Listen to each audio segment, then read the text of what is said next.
Tenang, jangan buru-buru. Video ini tidak akan kemana-mana. Dunia modern terbiasa dengan suara keras, reaksi cepat, dan emosi yang diperlihatkan. Stoik tidak hidup seperti itu. Stoik hidup di dalam, bukan di luar. Jika kamu membuka ini, mungkin kamu sedang lelah. Bukan karena pekerjaan, tapi karena manusia. Kata-kata mereka, menatap mereka, nada meremehkan yang mereka sebut bercanda. Dan kamu bertanya dalam hati, kenapa aku harus terus menelan ini? Stoik tidak menjanjikan hidup tanpa hinaan. Stoik mengajarkan hidup tanpa kehilangan dirimu sendiri. Hinaan tidak selalu keras. Kadang malah pelan. Tersenyum, dibungkus dengan sopan. Dan justru itulah yang paling lama tinggal. Stoik memahami satu kenyataan pahit. Pikiran manusialah yang memperpanjang penderitaan. Satu hinaan bisa selesai dalam 3 detik. Tapi pikiran bisa memutarnya selama berhari-hari. Stoik bertanya dengan jujur pada dirinya sendiri. Apakah aku menderita karena ucapan itu? Atau karena aku terus menghidupkannya? Perbedaan manusia biasa dan stoik dimulai saat seseorang menghina. Siapa yang paling risih? Jika kamu marah, emosimu naik, pikiranmu kacau. Sementara mereka seringkali sudah lupa. Stoik melihat ironi ini dan tersenyum dalam diam. Mengapa aku harus 1. Kehilangan ketenangan, 2. Menyesuaikan waktu, 3. Pengumpul energi. Untuk orang yang bahkan tidak memikirkan dampaknya, orang yang menghina jarang menang dalam hidupnya. Mereka sedang 1. Iri, 2. Takut tertinggal, atau kosong. Dan ruangan itu berbunyi paling keras. Epictetus tidak berbicara soal motivasi. Ia berbicara soal kenyataan.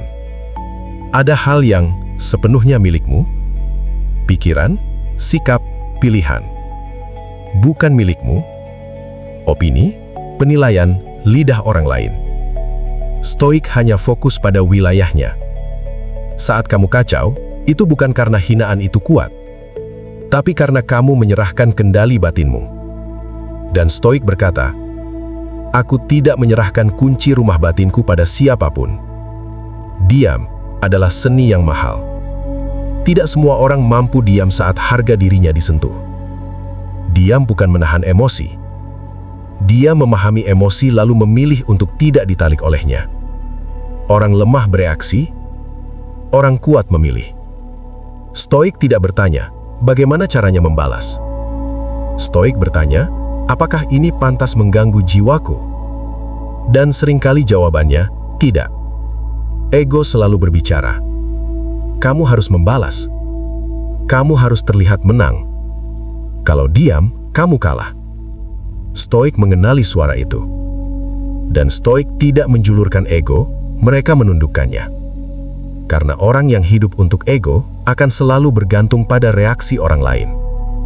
Stoik hidup untuk karakter. Dan karakternya tidak membutuhkan penonton. Stoik tidak bertanya, mengapa ini terjadi pada saya? Stoik bertanya, apa yang bisa kulatih dari ini? Kesabaran, kejernihan, kerendahan hati.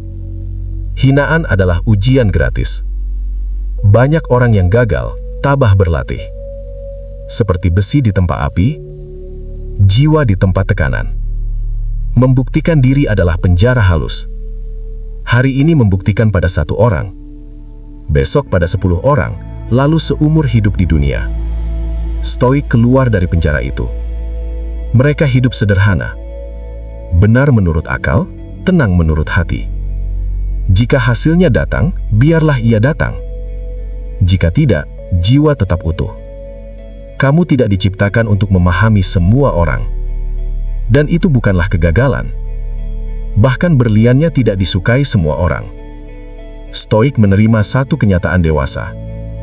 Kesalahpahaman adalah bagian dari kehidupan. Dan hidup tetap berjalan. Jika hari ini kamu dihina, diremehkan, dianggap tidak cukup, ingat ini dengan tenang. Kamu tidak kehilangan nilai. kamu hanya bertemu orang yang tidak mampu melihatnya. Tenang bukan berarti kamu kalah. Tenang berarti kamu menang di tempat paling penting, di dalam dirimu. Biarkan dunia ribut. Kamu tetap tenang. Karena dalam ketabahan, orang yang menguasai dirinya sendiri tidak membutuhkan pengakuan siapapun. Diam, tenang, terus berjalan.